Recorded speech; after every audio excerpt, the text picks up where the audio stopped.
Latin is a classical language belonging to the Italic branch of the Indo-European languages. The Latin alphabet is derived from the Etruscan and Greek alphabets. Latin was originally spoken in Latium, Italy. Through the power of the Roman Republic, it became the dominant language, initially in Italy and subsequently throughout the Roman Empire. Vulgar Latin developed into the Romance languages, such as Italian, Portuguese, Spanish, French, and Romanian. Latin, Italian and French have contributed many words to the English language. Latin, along with Greek, roots are used in theology, biology, and medicine. By the late Roman Republic, 75 BC, Old Latin had been standardized into Classical Latin. Vulgar Latin was the colloquial form spoken during the same time and attested in inscriptions in the works of comic playwrights like Plautus and Terence.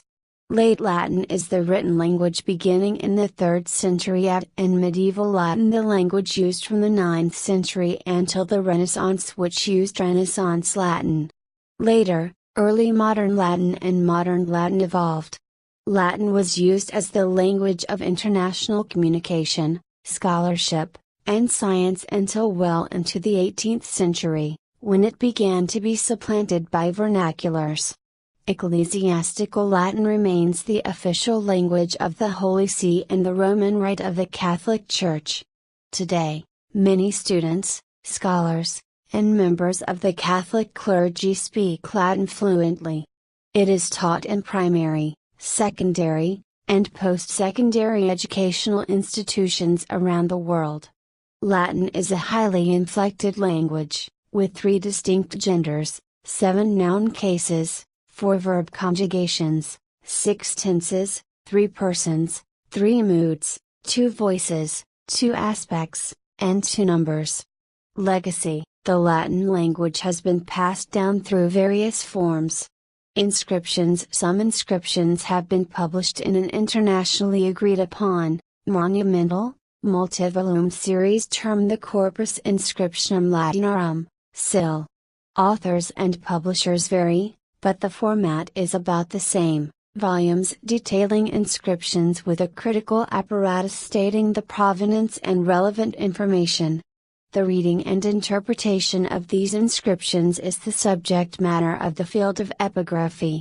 About 270,000 inscriptions are known. Literature: the works of several hundred ancient authors who wrote in Latin have survived in whole or in part, in substantial works or in fragments to be analyzed in philology.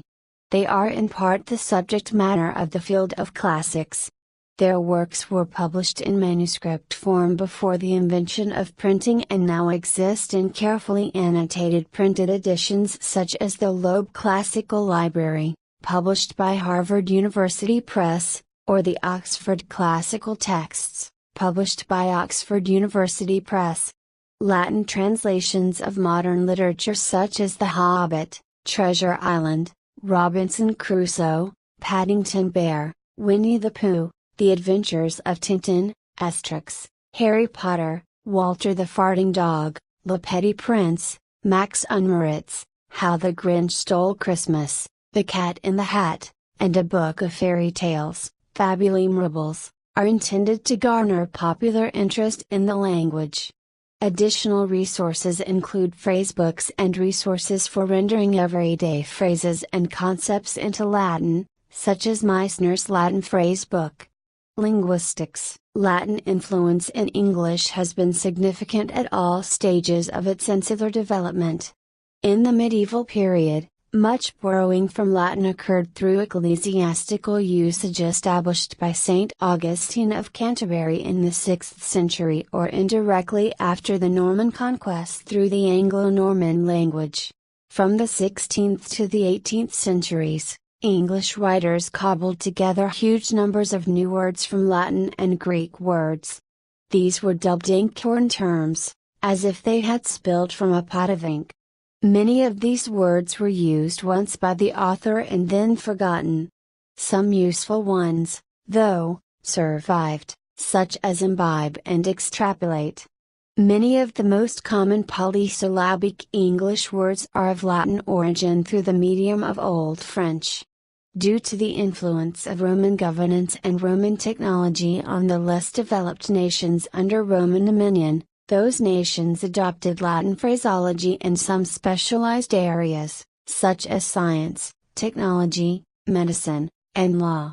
For example, the Linnean system of plant and animal classification was heavily influenced by Historia Naturalis, an encyclopedia of people, places, plants, animals, and things published by Pliny the Elder.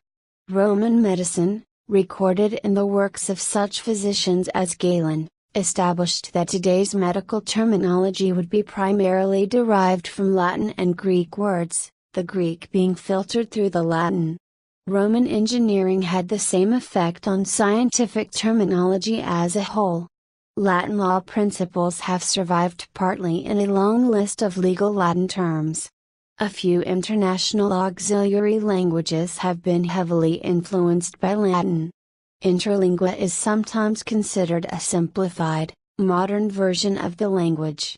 Latino sinflexion, popular in the early 20th century, is Latin with its inflections stripped away, among other grammatical changes. Education throughout European history. An education in the classics was considered crucial for those who wished to join literate circles. Instruction in Latin is an essential aspect of classics. In today's world, a large number of Latin students in America learn from Wheelock's Latin, the classic introductory Latin course, based on ancient authors. This book, first published in 1956, was written by Frederick M. Wheelock, who received a Ph.D. from Harvard University. Wheelock's Latin has become the standard text for many American introductory Latin courses. The Living Latin movement attempts to teach Latin in the same way that living languages are taught, that is, as a means of both spoken and written communication. It is available at the Vatican and at some institutions in the U.S., such as the University of Kentucky and Iowa State University.